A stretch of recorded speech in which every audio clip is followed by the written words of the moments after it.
They slap you in the face with the truth. Standing under a glass ceiling right now. Although we weren't able to shatter that highest, hardest glass ceiling this time, thanks to you, it's got about 18 million cracks in it. We just put the biggest crack in that glass ceiling yet.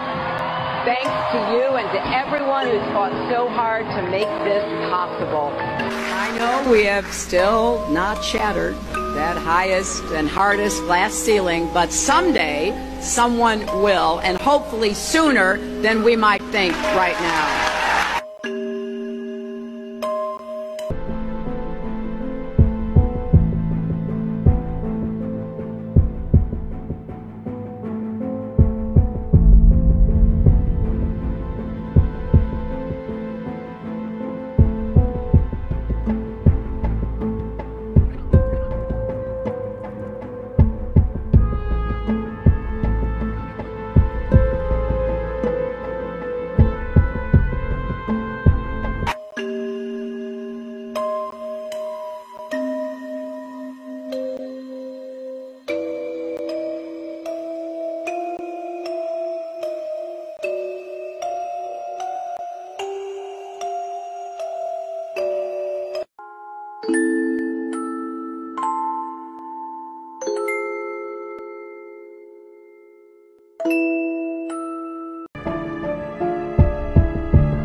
So in this video, I'm only going to address a single discrepancy that NASA themselves have admitted to on more than one occasion, and will prove without a doubt that we have never even left low Earth orbit, let alone landed a man on the moon.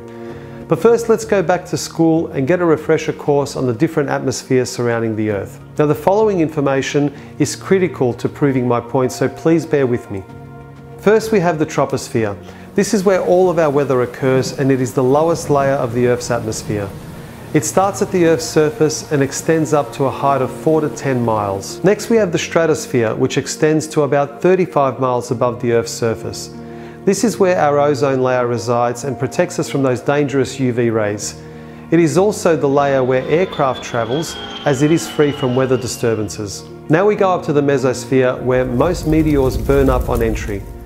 The mesosphere stretches up to 50 miles above the Earth's surface. Next, we have the thermosphere, and this layer extends up to 400 miles from the Earth's surface, and the air here is very thin.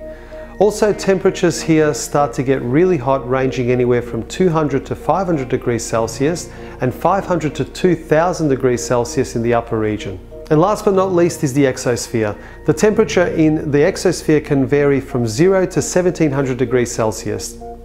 The exosphere is the outermost layer of the Earth's atmosphere and is around 6,200 miles from the Earth's surface. Now, according to NASA, low Earth orbit is around 1,200 miles from the Earth's surface.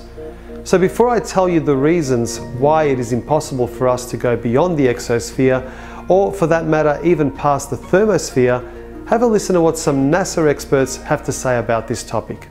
As we get further away from Earth, we'll pass through the Van Allen belts, an area of dangerous radiation. Radiation like this could harm the guidance systems, onboard computers, or other electronics on Orion. But Orion has protection. Shielding will be put to the test as the vehicle cuts through the waves of radiation.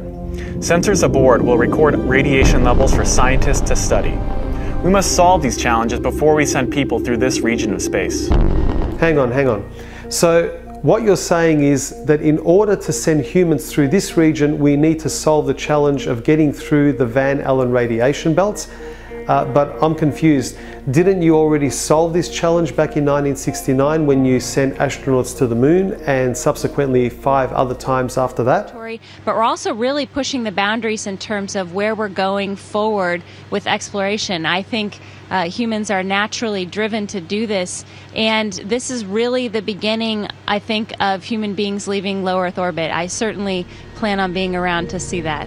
So she's a NASA astronaut, but I guess no one bothered to tell her about the first time that we left low Earth orbit. I guess she might be a little too young to remember. Here we have another astronaut that wasn't told about the moon landing 48 years ago.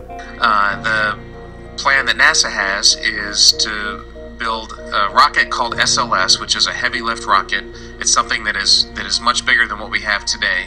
and it will be able to launch the Orion capsule with humans on board, as well as landers or other components to destinations beyond Earth orbit. Right now, we only can fly in Earth orbit. That's the farthest that we can go. We only can fly in Earth orbit. That's the farthest that we can go. And this new system that we're building is going to allow us to go beyond and hopefully take humans into the solar system to explore. So the moon, Mars, asteroids, there's a lot of destinations that we could go to, and we're building these building block components in order to allow us to do that eventually.